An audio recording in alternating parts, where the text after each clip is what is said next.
ያኔ በቀራንዮ ጌታ በመስቀል ላይ ሳለ ተፈጸመ ሲል መከራው ያበቃ መስሎን ነበር። ነገር ግን ዛሬም ድረስ በበደላችን ችንካር የምናቀብል በክፉ ስራችንም ዳግም የምንሰቅለው እኛ ስንቶቻችን የተሰቀለበት ቀራንዮ ላይ ነው የምገኘውና እዚህ ጋር ያኔ የሰቀሉት ጸሐፍት ፈሪሳዊን ብቻም አልነበሩ። ዛሬም ምላሳችን ጦር ሆኖ ሲወጋው በጥላቻ ተሞልተን እግሮቹን ስንቸነክረው ለካ ሰቃዮቹ እኛው ራሳችን ነን። በዛሬው የቤተ ቃና ቲዩብ ዝግጅታችን ችንካር አቀባዩ በሚል ርዕስ ራሳችንን የምንመለከትበትና ከበደላችን የምንነቃበት መንፈሳዊ ግጥም ይዤላችሁ ቀርቤያለሁ። እስከ ፍጻሜ አብራችሁን ቆዩ። ከታላቅ አክብሮት ጋር ቤተ ቃና ቲዩብን ሰብስክራይብ፣ ላይክ፣ ሼር ማድረጋችሁን እንዳትረሱ፣ ለሌሎችም አጋሩ። ቤተ ቃና ቲዩብ ችንካር አቀባዩ። ያኔ በቀራንዮ ጎለጎታ በችንካር ተመትተህ እኔን ለማዳን በመስቀል ተሰቅለህ ተፈጸመ ተፈጸመ ብለህ ነፍስህን ስትሰጥ እኔስ መስሎኝ ነበር ከኃጢአት ማመልጥ። ግና ዛሬም በበደሌ ችንካር እሰጣለሁ፣ በክፉ ሥራዬ ዳግም ሰቅላለሁ። ያኔ ሰቀሉ ጸሐፍት ፈሪሳዊ ብቻም አልነበሩ፣ የኔም ኃጢአቶች ፊት አስቀረቡ። ጌታ ሆይ እኔም በበደሌ ዛሬ አቆሰልሁ፣ ችንካሩን ባልይዝም በገዛ እጆቼ በክፋት የምኖር ሁነኸኝ ወዳጄ። ምላሴ ጦር ሆኖ ጎንህን ሲወጋ ሕይወቴ ጨለመ የለምና ጸጋ። ጥላቻን አርግዤ እግርህን ቸነከርኩ፣ ለካስን የነበርኩ ስቃይህም የሆንኩ። ይቅር በለኝ ጌታ ሆይ በሐሰት ወሬ ጅራፍ እየፈተልኩ በቅዱስ ጀርባህ ላይ ጅራፍ እያሳረፍ ጨለመው መላውን ኢየሩሳሌም ወርሷታል። ጌታ ወደ ጌቴሴማኒ የአትክልት ስፍራ ሲገባ ከእርሱ ጋር የነበሩት ደቀ መዛሙርት በከባድ እንቅልፍ ተረድተዋል። እርሱ ግን ከሰማይ አባቱ ጋር ብቻውን ቆሟል። ያ የዓለምን ኃጢአት የሚሸከምበት ሰዓት ደርሷል።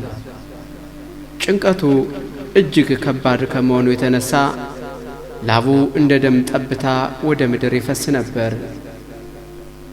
አባት ሆይ ቢቻልስ ይህች ጽዋ ከኔ ትለፍ፣ ነገር ግን የኔ ፈቃድ ሳይሆን ያንተ ይሁን የሚለው ቃሉ የሰውን ልጅ ለማዳን ያለውን ጽኑ ፈቃድ ያመለክታል። በዚያው ቅጽበት በችቦና በሰይፍ የታጀቡ ጭፍሮች መጡ። በፍቅር መሳም ተላልፎ ተሰጠ። ጌታ ግን ማንን ትፈልጋላችሁ በማለት በግርማ ተጋፈጣቸው። ከዚያም ወደ ጲላጦስ አደባባይ ተጎተተ። እውነት በሐሰተኞች ፊት ቆመች። ዓለምን የፈጠሩት እጆቹ ታሰሩ። በፊቱ ላይ ተፉበት፣ በዘንግ መቱት፣ በፌዝም ሰገዱለት የሚለው የሕዝቡ ጩኸት ከዚያም ወደ ጲላጦስ አደባባይ ተጎተተ። እውነት በሐሰተኞች ፊት ቆመች። ዓለምን የፈጠሩት እጆቹ ታሰሩ። በፊቱ ላይ ተፉበት፣ በዘንግ መቱት፣ በፌዝም ሰገዱለት። ስቀለው ስቀለው የሚለው የሕዝብ ጩኸት አየሩን መላው። የሮማውያን ጅራፍ በቅዱስ ሥጋው ላይ ሲያርፍ ደሙ እንደ ጎርፍ ፈሰሰ። የእሾህ አክሊል በራሱ ላይ ደፉበት፣ እሾህም ወደ ውስጥ ዘልቆ ገባ። እርሱ ግን ሁሉን ስለኛ ፍቅር ሲል በዝምታ ታገሰ። ኑሮዬ ሆናብኝ ትዕቢትና ኩራት፣ በእሾህ አክሊል ላይም መርዝን ጨመርኩባት። ፀሐይ ጨልማለች በእኔም ውስጥ ሕሊና፣ የፈሰሰው ደምህ ይሁንልኝ ፋና። ዳግም እንዳልሰቅልህ በክፋት ተግባሬ፣ በይቅርታ ጠበኝ ይህን ክፉ ምግባሬ። አሁን የሞት ጉዞ ተጀምሯል። ያ የቆሰለ ትከሻ ከባድ መስቀል ተሸክሞ ወደ ጎልጎታ ቀራንዮ መውጣት ጀመረ። በደምና ባቧራ ተለውሶ 3 ጊዜ ወደቀ። መስቀሉ ቢከብደውም የኛ ኃጢአት ግን ይበልጥ ይከብድ ነበር። በመንገድ ላይ እናቱ ድንግል ማርያምን ሲያያት የልቧ ሰይፍ ይበልጥ ተሳለ። እርሱ ግን ለሚያለቅሱ ሴቶች ለራሳችሁና ለልጆቻችሁ አልቅሱ በማለት የዓለምን መከራ ያስታውሳቸው ነበር። ቀትር 6 ሰዓት ላይ ጎልጎታ ኮረብታ ላይ ሰቀሉት። እጆቹና እግሮቹ በረዣዥም ሚስማሮች ተቸነከሩ። ተጠማሁ አለ። ያ የሕይወት ውሃ ምንጭ የሆነው ጌታ ሐሞት ቀላቅለው ሰጡት። ፀሐይ ንዳዷን አበርትታለች። ቀኑ እኩለ ቀን አልፎ ወደ 9 ሰዓት እየተቃረበ ነው። በጎልጎታ ኮረብታ ላይ በተሰቀለው ጌታ ሥጋ ውስጥ ያለው ደምና ውሃ ተሟጦ አልቋል። ያ ለሳምራዊቷ ሴት የሕይወት ውሃ ሰጥሻለሁ ያለ ጌታ ዛሬ እርሱ ራሱ ተጠማሁ አለ። ለምን ተጠማ? ይህ ጥማት የሥጋ ጥማት ብቻ አልነበረም። እርሱ ጥማቱን ለማርካት ከሰማይ ዝናብን ማዘዝ፣ ከዓለት ላይ ውሃን ማፍለቅ ይችል ነበር። ነገር ግን ተጠማሁ ያለው የሰውን ልጅ ፍቅር መመለስና የጠማው ጥማት ነበር። ዓለም ለፈጣሪዋ የሰጠችው ምላሽ ግን እጅግ የሚዘገንን ነበር። የሕይወትን ውሃ ለሰጣቸው ጌታ ኮምጣጤና ሐሞት ቀላቅለው በሰፍነግ አቀረቡለት።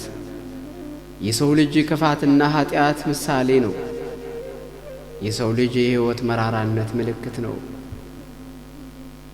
መቃብር ተከፍቶ ሙታንም ሲነሱ የኔ የልቤ በሮች አብረው ይታደሱ።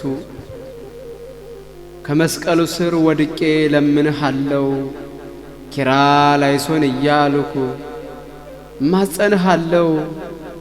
አባት ሆይ ማራቸው ያልኸውን አምናለው። ያንተ ደም ቅዱስ ነው ኃጢአቴን ይጠበኝ።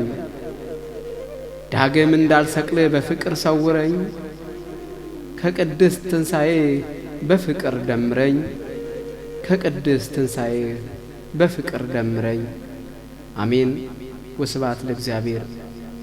የተወደዳችሁ የቤተ ቃናቲው ቤተሰቦች ሁላችሁም በያላችሁበት ሰላመ ክርስቶስ ይብዛላችሁ። ወቅቱ ሰሞነ ሕማማት ነው። ይህን ሰሞነ ሕማማት አልፈን በዕለተ ዓርብ ለእና ለእናንተ ቤዛ የሆነው ክርስቶስ በመስቀል ላይ በቀራንዮ ጎልጎታ በኮረብታው ላይ ተሰቀለ። አቤቱ የከፈልልን ዋጋ ምንኛ ከባድ ነው። ፍጻሜያችንን ያሳምርልን። ሰላም ለሀገራችን ኢትዮጵያ፣ ሰላም ለሀገር እስራኤልም ይሆንልን። መልካም ጊዜ።